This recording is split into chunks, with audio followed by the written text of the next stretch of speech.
Hello everyone, Random Moth Reviews here. Today I'm going to be reviewing a very special horror game that I absolutely love.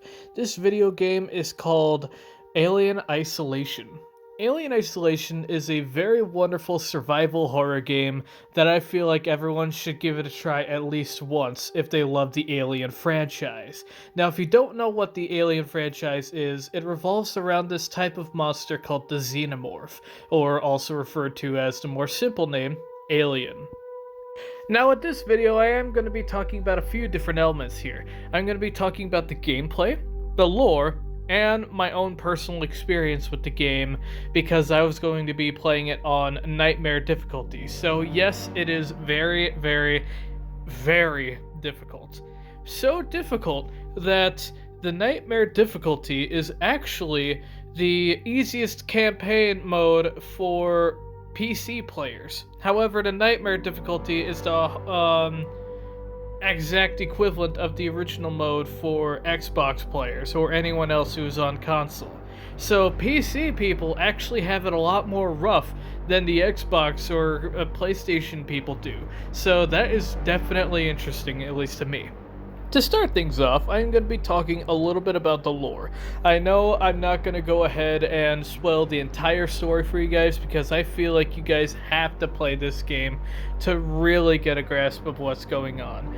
It's not difficult to say, but it's so much better if you submerge yourself in the story instead of having someone else tell it to you. So here's just a very short, brief description of Alien Isolation's plot. So in the very first movie for Alien, you actually see the life play out from Ellen Ripley's perspective. Not really like a first-person style, but obviously, like most movies would, it would have kind of like a view of all the characters. You know how a movie is. I'm not going to go ahead and like clear through it with you, but pretty much you actually see how she grows to really learn how to survive against these xenomorphs because they can be deadly. However, they can also be predictable at the same time. However, she actually grows to learn that they are also afraid of either fire or they can be weakened to fire. I don't really know for sure, considering I'm not really an alien nerd. However, I do understand that they are deeply terrified of fire. Maybe it hurts them really bad. Maybe it's just like a primal instinct of, oh, I'm terrified of fire because it's bright. It's something I'm not used to. Who knows? In Alien Isolation, however, you actually play as Ellen's daughter, Amanda Ripley. So, Amanda Ripley, she has actually realized that in the first movie, her mother has been lost essentially at space, and she has been essentially training all of her life in order to actually try and find her mother. And she is encountering all sorts of horrible things in this game, such as rogue survivors who are trying to kill you in order to keep themselves alive, or rogue robots that are trying to obviously kill anyone that they see, just like in the first movie. And they also have, of course, the xenomorph, as well as facehuggers, which are their offspring. Amanda Ripley actually gains the opportunity to go to this brand new ship that they actually discovered, which is in danger, called the Sevastopol. There is a chance that Ripley's mother could actually be on that ship. So, unknowingly of what she's about to get herself into, Ripley accepts the offer to join the crew and actually go to the Sevastopol. Now, what's special about Amanda Ripley is that she is an engineer. She is very adept whenever it comes to creating gadgets and finding ways to get out of trouble. Now, with this sort of stuff, with her gadgets, she can actually collect blueprints to actually figure out how to make just the original gadgets, or she could find increased blueprints that will actually enhance her ability to make those gadgets into secondary versions that'll either last longer, take less resources, or things like that that'll actually make it very worth the wait. And she has the ability to make all sorts of things such as Molotovs, gas grenades, in order to, like, you know, make kind of like a smoke bomb. She makes EMP mines, pipe bombs, anything that can keep her alive, she will use it. So yeah, very cool stuff. You have the ability to do multiple different things. You can collect the loot, you can collect guns, ammo for those guns. You can actually, as I said before, create gadgets with her. You can hide, you can obviously do things like being stealthy, stay quiet in order to get past certain enemies, or if fighting is unable to be avoided, you can of course get multiple different styles of weapons, such as guns, flamethrowers, throwables that'll actually deal damage or attract the alien itself to fight them for you.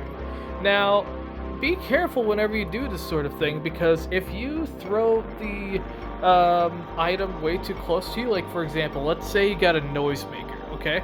If you throw the item way too close to you, the alien will spot you first and actually go directly for you, and it will kill you. However, if you throw it near a bunch of people with guns, you can cause the alien to kill them for you. Now, during this game, sadly, you will be encountering a lot of betrayal and death. So, sadly, do not get attached to any sort of character, or else they probably will die as soon as you get attached to them. Yeah, I'm not gonna spoil who dies, what dies, like when they die. I don't know. I don't care. It was just a fun game, so I highly suggest be on your guard and don't attach yourself to any characters that you might actually come into contact with. Because, yeah, that can mess you up if you're a really big lore person, get attached easily to characters that are on your side. Now, so I don't spoil anything else, I'm going to be talking about a different topic. Let's talk about the gameplay, shall we? Now, as I stated before, the gameplay is kind of like a style of survival horror, where you actually go ahead and collect resources in order to keep yourself alive with various different gadgets and healing remedies and all that sort of stuff in order to obviously defend yourself against the dangers of the Sevastopol. Now, pretty much with the Nightmare Mode difficulty, I did realize that a lot of the characters were a lot smarter, a lot stronger, and they had higher health. However, they still can be easily killed by the alien if you, of course, are careful. And yeah, in my opinion, I feel like if you really want a challenge, first play the game on easy mode for the story, and then whenever you're ready, play the game on nightmare difficulty. Although it is a lot harder, I feel like this game is at least manageable to play on nightmare difficulty compared to most things, such as Resident Evil with the Madhouse difficulty, or maybe even Village of Shadows difficulties for 7 and 8. Now, as you just saw on the screen just here, you actually do realize that Ripley can, of course, hack multiple different consoles and stuff using that little security access tuner, if I'm correct, it's called. Now, with this device, you have the ability to hack multiple different consoles, whether it be on doors, terminals, or anything that requires a code or hacking of some kind. There are multiple different types of hacks, so you need to make sure you have the right one and the right upgrade in order to access certain areas later on in the game. So definitely be on the lookout for those kinds of upgrades. Obviously, I think a lot of it will give it to you for the story elements, so do not worry about missing it. I have no idea if this game actually has a 100% completion kind of thing going on where you have to do a certain amount of quests or whatever in order to actually achieve it. I think it's just like a straight shot to the actual start to end kind of thing. I don't know if there's any alternate routes. The only thing that I can actually say that would be different if you try to find more stuff is collecting multiple different pieces of loot in order to actually, survive. The only other thing that I actually can think about for 100% completion is finding ID tags and reading audio logs and all sorts of stuff like that. By reading, I mean like There are the certain terminals that'll actually allow you to see journal entries almost, and there's also audio versions of them where it has the text and voice as well. Sometimes you'll even see like a black and yellow box that is kind of like a recording station for people talking about their own personal experiences with like voice recordings. I'd say one of the hardest enemies to deal with in this game have to be the Working Joes. If you don't know what a Working Joe is, it is an android that actually has the strength that could instantly kill you if you're not careful enough. You can only be caught like maybe once or twice by this guy before he kills you in nightmare difficulty. However, he is a lot easier to handle in the easier difficulties, thankfully. Now, with this kind of Working Joe character, there are two different variants. There's the original, and there is one with a hazmat suit on.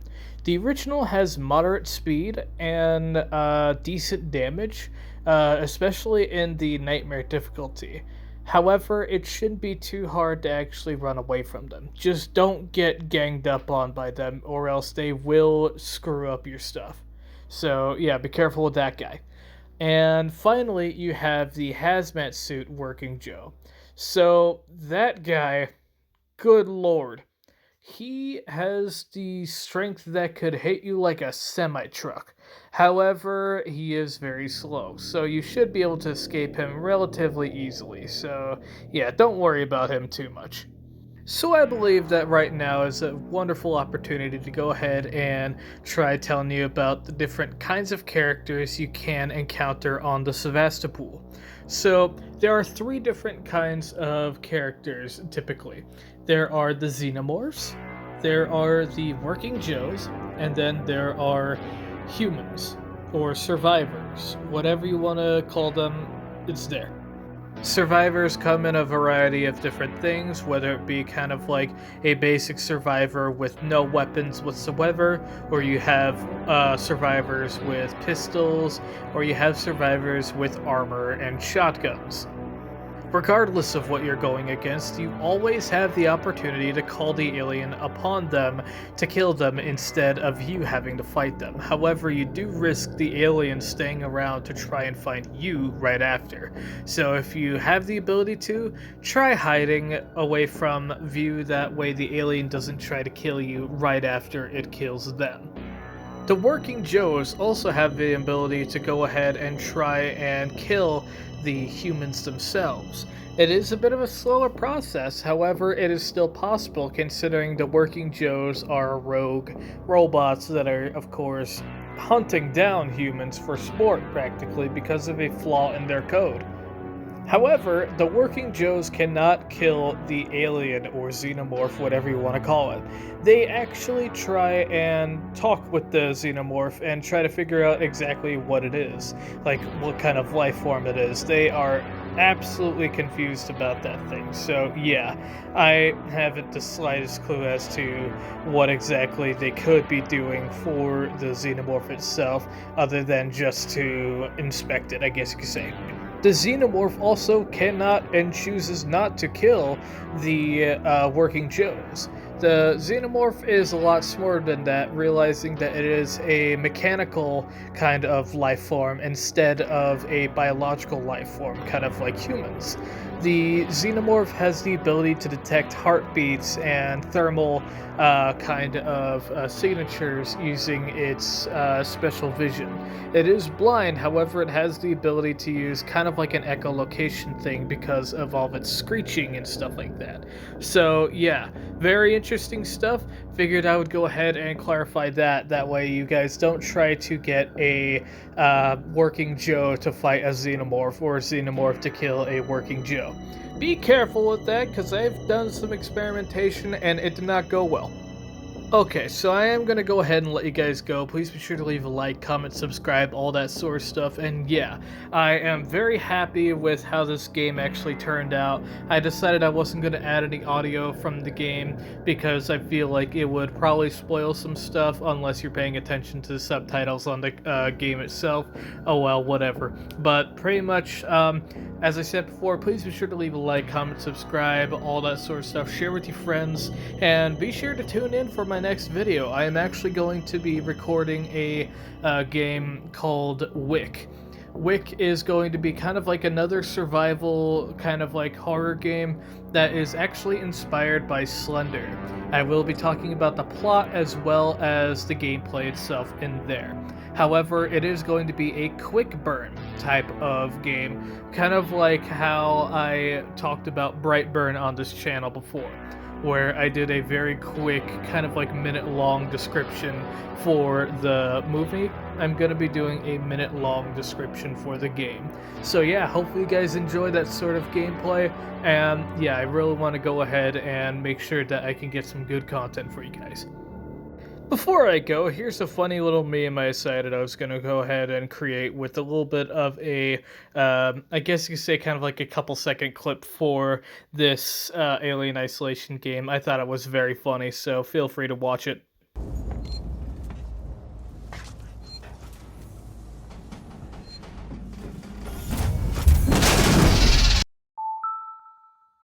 I'm sorry about that, but yeah, thank you guys again so much for watching. If indeed you still are, please be sure to leave a like, comment, subscribe, all that stuff. Share with your friends, and yeah, hopefully I can actually start getting a bit more content pushed out for you guys. I know I said that I wanted to do a lot of horror review kind of content for this month, and yeah, I'm definitely gonna crack down on that decision as well relatively soon, so don't you worry about a thing.